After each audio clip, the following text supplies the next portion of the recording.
Okay, so this is meant to be used as a guided visualization, so you're not really supposed to be watching the video. I'm just going to use this for you to listen to my voice and to do your pelvic floor exercise along with me speaking. So the camera, you'll just see a wibbly wobbly video of a inner core unit. Ignore that.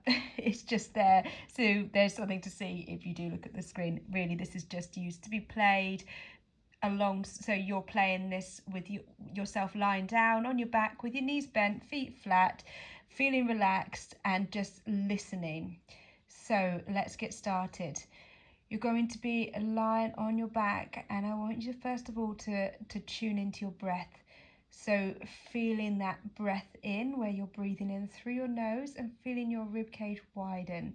At the same time as your rib cage is widening, you want to feel like your torso is naturally expanding and that your pelvic floor is naturally lengthening. So you're feeling it start to open and elongate as you're breathing in.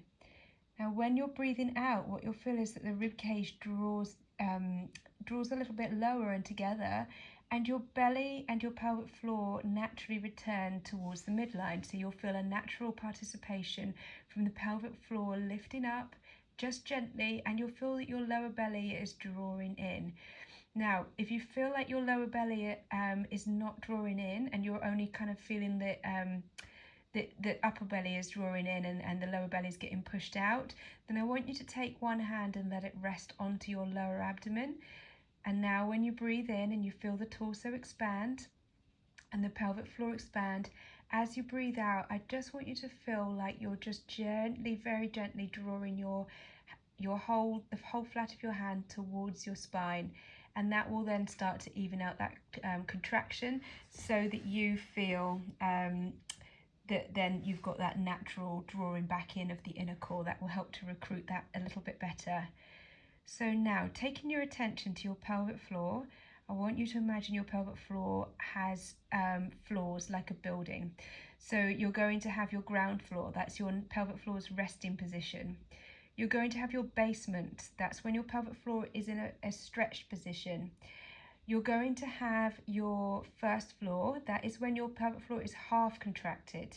And then your top floor, floor 2, which is when the pelvic floor is fully contracted.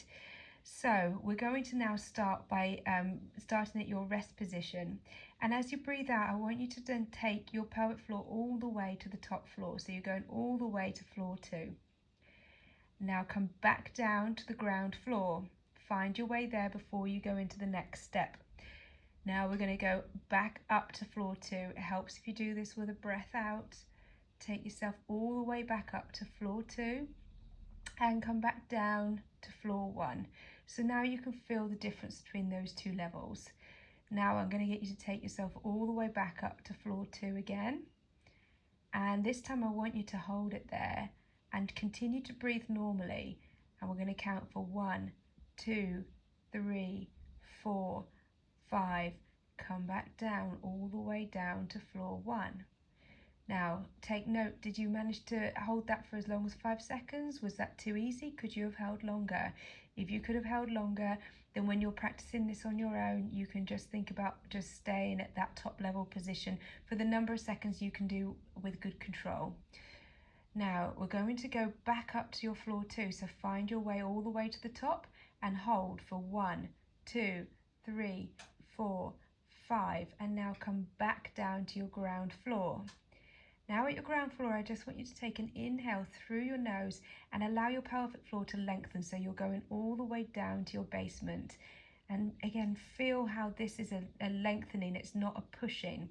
So it shouldn't feel like you're straining and bearing down on your pelvic floor. It should feel like things are just opening up. It will feel a bit like the birth canal feels a little bit wider, and the hips feel a little bit softer. Now you're going to go back up to your ground floor and then back down to your basement. Back up to your ground floor and down to your basement. Use your in-breath to help you if you need to. back up to your ground floor, and now we're going to carry on all the way up to your top floor. So find that top level contraction and keep it for 1, 2, 3, 4, 5, and come back down to your ground floor. Now we're going to go up to the first floor, so we're just going halfway up, and once you get there, just hold it there for a second if you can. Keep breathing normally and come back down. Back up to your first floor, and then see if you can go up to the second floor. Back down to the first floor, up to the second floor, down to the first floor, down to the ground floor, and then all the way down to the basement. Back up to the ground floor, straight through to the first floor, and hold it there. And just see how long you can hold it in that position for.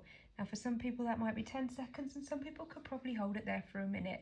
If you're holding it there for a minute, then again, when you're practicing this on your own, you would just hold it for a little bit longer. And then now we're going to come back down to the ground floor, back up to the second floor, down to the first floor, down to the ground floor, and all the way down to the basement. Good. So now you should be feeling like you're a bit more orientated to your pelvic floor. And now we're going to do a few endurance holds. So now we're going to go up to your first floor, and I want you to just hold it there and continue to breathe normally. And you're going to just hold it there until I tell you to relax it. If you lose it before, that's okay. You just let it relax and continue to breathe normally until we move on to the next bit. Good. And now you're going to relax that pelvic floor back down to the ground floor. And now you're going to go all the way up to the top floor, and now you're going to hold it there, continue to breathe normally, try and stay with me as long as you can, but if you lose it before then, that's okay. And back down to the ground floor, back up to the top floor, hold it there, keep breathing normally, maintain that contraction. If you lose it, that's okay, but otherwise stay with me, and back down to the ground floor. Now we're going to go up to the top floor again. Try and stay with me, keep it on, keep staying with me, and back down to the ground floor. Now we're going to go down to the basement, so if you use your in-breath if you need to, and just stay there with it lengthened, and see if you can go through a breath with it staying in that lengthened position. Okay, and then come back up to your ground floor, now up to your first floor, and just stay on that first floor and just stay with me as we just hold it here. Keep breathing normally, keep relaxing but staying lightly contracted. And if that's feeling okay and you're still with me and you haven't gone back down to the ground floor, then I want you to now continue straight up to the second floor. If you were back down at the ground, then go up to the second floor to catch up with me. Stay there, keep breathing normally, and then you're going to come back down, all the way down to the ground floor. And then let's just finish with a return to the basement. So you're going to take your breath in, breathing in, going all the way down to the basement, and just staying in that lengthened position, and see if you can go through a breath cycle. If you're able to, just stay with me, and then come back to the ground floor. And this is where we'll finish this visualization.